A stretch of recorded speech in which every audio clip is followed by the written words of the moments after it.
Just to put things into context, we're just doing an investment attraction strategy right now for Wyndham City Council. More people will move, it's forecast, if the forecasts are correct, more people will move into Wyndham City Council in the next 20 years than the 38 rural councils combined. And not all population creates, Paul said, not all population creates growth. Wyndham's biggest challenge, 75,000 people who live in Wyndham have a job, 50,000 of them don't work in Wyndham. So you can imagine the huge drain that creates. So anyhow, just some background, some context. This is the good news, bad news. Great news is that we've seen a 15% growth in employment in rural Victoria in the census period 2011 to 2016. Is it the green button to go forward? Thank you.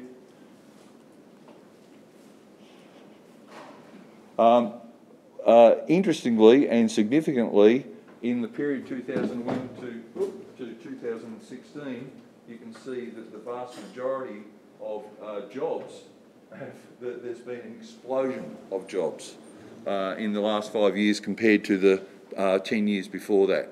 So that's a wonderful opportunity, but it's also created what we know is there are a number of businesses straining to find the workforce that they need now in rural Victoria. So there are jobs in rural Victoria now. The challenging part of that, where do you point this to make it work? Thank you. Is that regional Victoria is also growing in terms of jobs, and so is Greater Melbourne. So there's a huge contest or competition for labour. And most of you are probably familiar with the fact that you lose a lot of workers to regional cities. And Victoria has grown overall. So the great thing for rural Victoria is the jobs growth. The challenging thing is everyone else is looking for workforce as well. Thank you to Paul for the map. So just to put things into context about where that jobs growth is distributed, the large bulk of it is in the peri-urban area, as Paul described earlier, followed by Gippsland, followed by Loddon Campaspe and the rest. So there's the peri-urban dominates both population and jobs growth. But some, in that context, some of those areas have, in their own context, experienced a significant growth of employment within their own sub-region. That's a really busy slide, but that gives you an idea of changes in employment across key industry sectors. And some things to point out, agriculture.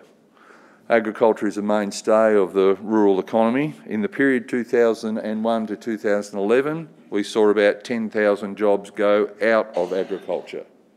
In the period 2011 to 2016, we've seen about, what's the number? Nearly 6,000 come back in. So there's been a huge pickup in agricultural related employment. Retail, which is it employs about 10% of all, or accounts for about 10% of all jobs, has hardly seen any growth. But there's been huge pickups in other sectors like health and construction as well. And I want to come back to manufacturing, because while there's been a net loss of manufacturing jobs in rural Victoria, that rate of contraction is far less compared to all of Victoria, and there's been some significant increase in some elements of manufacturing. Keep moving. I know we're pressed for time, Rob, so I'll keep pressing the buttons quickly. Some quick comments about those sectors. Construction has been mainly in what we call construction services, or tradies, as we would refer to them colloquially, and residential construction. You can guess where most of that residential construction has been.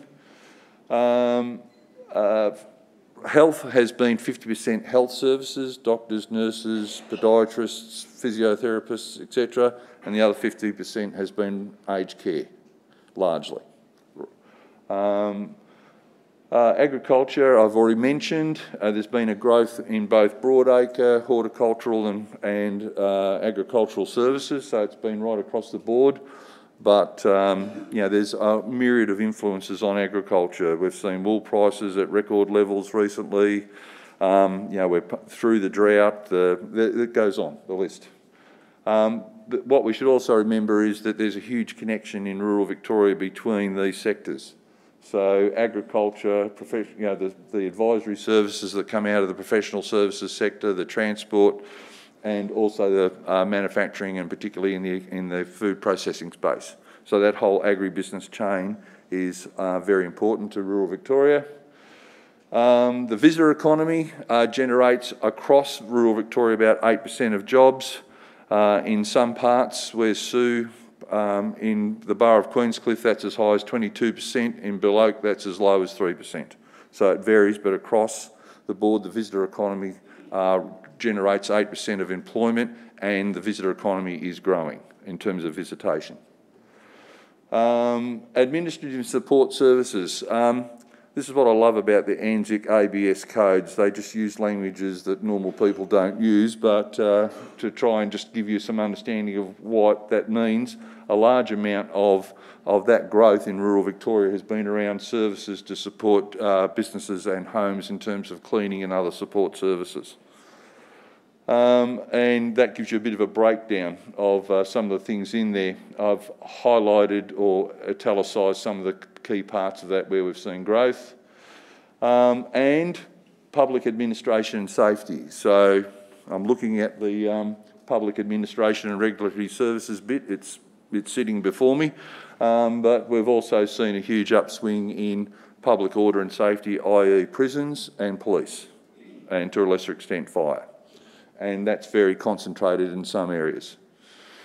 And last but not least, manufacturing. As I said, while there's been a net loss in manufacturing, there's been a growth in these sectors, and it's largely been around food processing, and it largely demonstrates the importance of the connection between agriculture and manufacturing in rural Victoria. That's not across the board, it's highly concentrated. Wine, spirits and tobacco means mainly wine production. I'm following along here. In terms of the sectors that accounted for the top 5 employment growth opportunities in rural Victoria, you can see the distribution. So construction was a top 5 employment growth sector in 32 of the 38 rural councils, through to manufacturing at 10. So, and then it drops away after that. Retail only accounted for employment growth in top 5 in 1 rural LGA. So we're definitely seeing a change. Workforce age.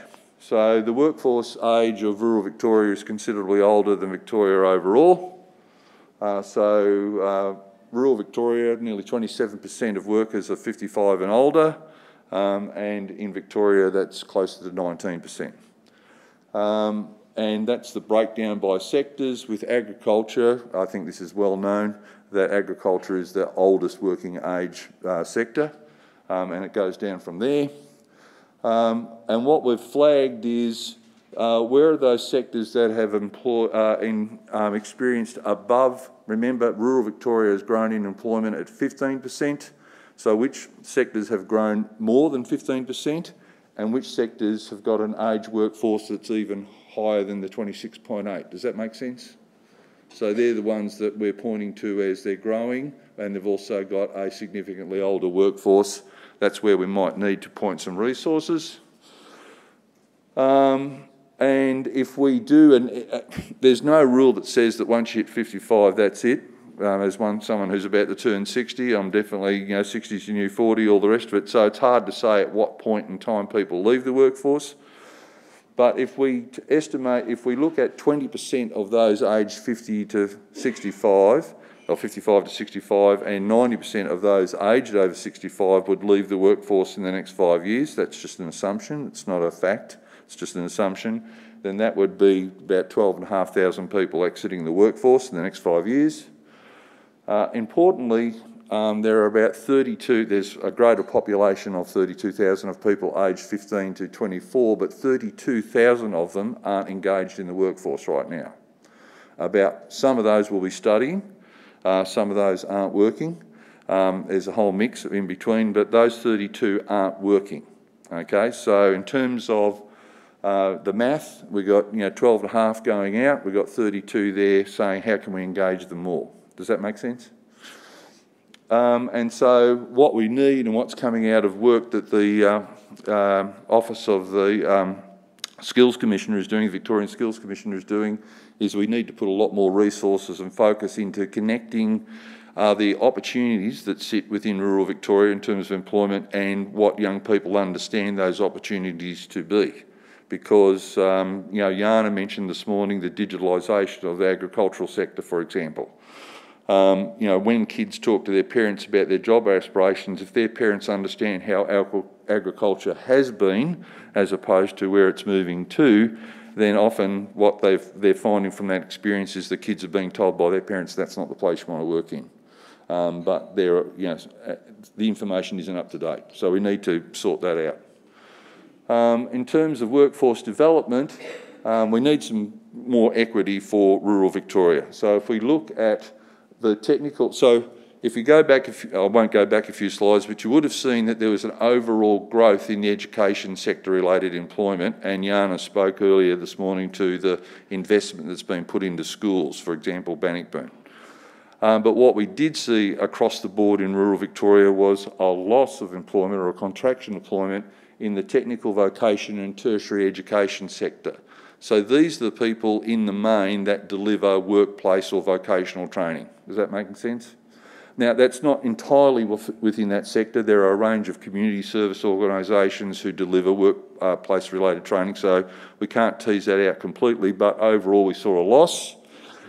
So if we look at the number of people working in that sector to all jobs in rural Victoria, the ratio is 1 to 200 and, 272.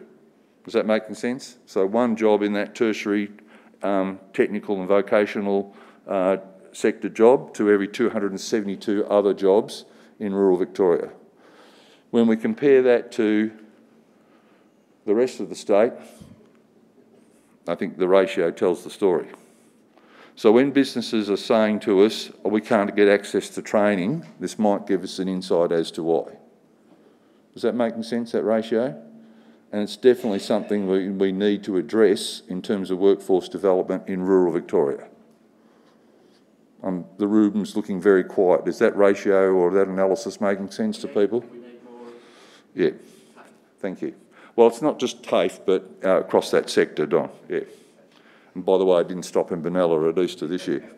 Now, as Paul flagged, it's no use trying to get everybody to move to regional or rural Victoria. It's just not going to happen. And the challenges of getting someone to move to rural Victoria to work are considerable. And so it really needs to be targeted about who we try and focus on that. But if you go through that list, if I decided, well, I don't have to decide because I already live in regional Victoria, but if someone living in Greater Melbourne said, you know what, let's move to rural Victoria, that's typically the list of things they have to sort out, whether they're an employee or a business owner. And our view is, and as Paul's already flagged, is most people will get about halfway down that list and go, you know what, I'm just going to stay here. So it's challenging. So the focus, as Paul flagged, needs to be targeted. The big issue, the government's own website, Regional Living, says rent first. So unless you want to be like Cortez, who when he arrived in the New World with his men said burn the boats so none of us can go back, unless you want to be like Cortez, you rent. It says rent first. Try finding rental housing. Now it varies. And the cost is considerable. And just while I'm at it, the business premises. I collaborate with a colleague who has an office in Torquay. His office space is twice as much per square metre as an office that I rarely use in Queen Street in Melbourne. So, there are some challenges in that space. Is that striking a bell for anyone about the availability and or the affordability of rental housing?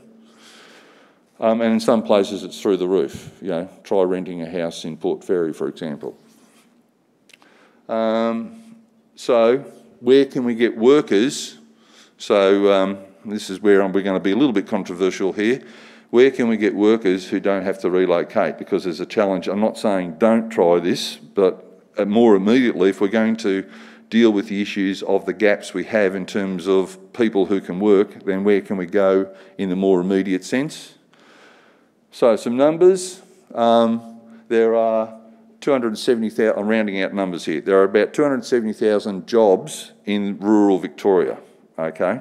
So, but living in rural Victoria are nearly 300,000 people who have a job. Is that making sense? So you might live in rural Victoria and have a job, but your job is not in rural Victoria, it's in regional Victoria or in Greater Melbourne, okay? If we look at the breakdown of where people do work who live in rural Victoria, is the vast majority work locally. 5% work next door or nearby, 5% no fixed address. That sounds a little confronting, but you know, builders, shearers, there's a lot of people whose workplace isn't fixed, okay? Nearly 12% work in a regional city and nearly 11% work in Greater Melbourne. If we look at it the other way, there's nearly just over 27,000 people who live in a regional city who work in rural Victoria. And there's also nearly 10,000 people who live in Melbourne who work in rural Victoria. The bulk of that is in the peri-urban area. There's also as of December last year, there's 18,000 people unemployed. The feedback we get from the Job Services Network is that 30 to 50% of those people are going to be possibly engaged into the workforce at any given time. There's a whole range of reasons as to why all of those aren't available to be engaged in the workforce. Don't have time to go into the details. And there's also 115,000 people who work part-time in rural Victoria. And the research tells us that about 9% of people who work part-time consider themselves underemployed, i.e. they're looking for more work. So if we look at that, then there's nearly 10,000 people perhaps living in rural Victoria who are looking for more work. So here's our targets in terms of how can we get more of these people more readily. So if we're looking to fill current vacancies, and we're still trying to get our head around what current vacancies is, because about 50% of vacancies just aren't advertised, then that's a more immediate target. Is that making sense in terms of the numbers? If we look at those numbers, and we also, I'll come back to relocation and settlement of refugees in just a moment, and we also look at getting some more people out of Melbourne to work in rural, particularly the peri-urban areas, then that's our total potential. If this is just a scenario, so if we engage about 20% of those people, then they're the sort of numbers we can generate. The resettlement of refugees, Victoria will receive in this year about 6,500 refugees. The advice we have from Foundation House, who's a service provider and advocate for refugee services, tell us that a community needs about 150 people to move to that community for that refugee community to be sustainable. Not all of those people will work. So we're estimating that if we had 4 resettlement programs of 150 people each, we might get about 200 people in terms of working out of that, others, kids, spouses not working, etc. So that gets us to around about 33,500 people, remembering that we had a jobs growth of about 35,000 in the last 5 years. So that points to a way that we might be able to deal with the gap that we have in the short term. That doesn't mean to say we shouldn't get people to move here from Melbourne, but we've got some immediate issues that we need to address. So in terms of a way forward, we need to be more clear about where the opportunities are. We need to make that information more clearly and readily available to target those rural niches I spoke about before. And we also need to develop the recruitment capability of rural businesses. Most small businesses aren't very good at recruitment, and that's not a rural thing, that's just a small business thing. But in Melbourne, even if you're TAUS at recruiting, you can figure out what TAUS stands for, you're still going to walk into people to employ because they're just everywhere. But if you're not good at recruiting and you live in a rural, and you operate your business in a rural area, then there's not as many fish in the sea for you to bump into. So we need to lift that up. We need to, I spoke about the career advice. The Victorian Skills Commissioner is undertaking more detailed analysis of work that's required. The Mallee has been completed. They're currently working in the Great South Coast and Gippsland, and they're doing some more detailed and drilling down. I have to say that when we look at what government says about what our needs are, the Federal Department of Small Business and Labour estimates rural Victoria's needs to be about 4,400 odd workers in the next 5 years, and our Education and Training Department estimates 52,000. You tell me, and that's only for the people who need vocational work. So somewhere in between is the right number. We're just not quite sure where it is yet, but we need to have a conversation about the 52,000. I've spoken about vocational training, and along the lines of what Paul suggested, there are skill funding programs that are currently available, and we're suggesting they have a rural merit bias in them, because most of the funding's been going into regional centres. Improve transport, particularly not so much public transport, but for businesses who invest in transporting their workers. Why can't they get some subsidy for that? I've spoken about refugee pilots, and we've also done some work which I haven't got enough time to go into on startups, but I was very pleased to hear about the investments that are coming in the way of connectivity, because that's going to be an important platform for us encouraging startups.